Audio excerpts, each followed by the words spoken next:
প্রখ্যাত হলিউড পরিচালক James Cameron ক্ষোভে দুঃখে আমেরিকা ছাড়ছেন। তিনি নিউজিল্যান্ডের নাগরিকত্ব গ্রহণ করে স্বস্তির নিঃশ্বাস ফেললেন, কারণ ডোনাল্ড ট্রাম্পের দ্বিতীয়বার আমেরিকার প্রেসিডেন্ট পদে নির্বাচিত হওয়া মেনে নিতে পারছেন না টাইটানিক ছবির পরিচালক। জানুয়ারিতে মার্কিন যুক্তরাষ্ট্রের মসনদে বসেছেন ডোনাল্ড ট্রাম্প। মার্কিন প্রেসিডেন্ট হিসেবে দ্বিতীয় মেয়াদ শুরু করেছেন তিনি, তাই ক্ষোভে দুঃখে যুক্তরাষ্ট্র ছাড়ছেন জেমস ক্যামেরন।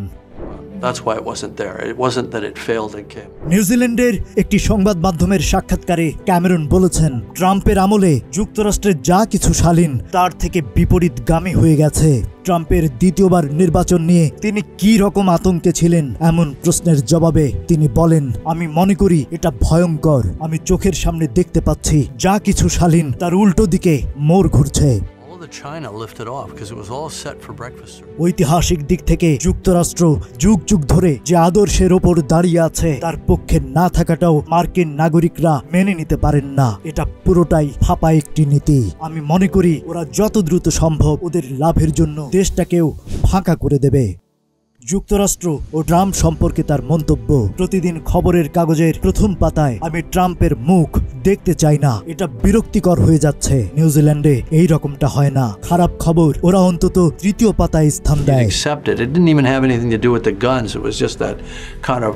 আমি শুধু ওই লোকটার মুখ রোজ খবরের কাগজের প্রথম পাতায় দেখতে চাই না। এটাই অনিবার্য হয়ে উঠছে যুক্তরাষ্ট্রে। যেন মনে হচ্ছে চোখের সামনে সব সময় একটি গাড়ি দুর্ঘটনা ঘটেই যাচ্ছে, এমন কিছু দেখে চলেছি। কানাডায় জন্ম নেয়া এই নির্মাতা নিউজিল্যান্ডকে নিজের জন্মভূমির মতোই মনে করেন। তিনি বলেন, কানাডায় বড় হয় আমি এখানে অনেক কিছুর মিল খুঁজে পাই। এখানে মানুষের প্রতি পারস্পরিক সম্মান আছে, যা আমি আমার সন্তানদের শেখাতে চেয়েছি। Rajib Raihan, news flash 71।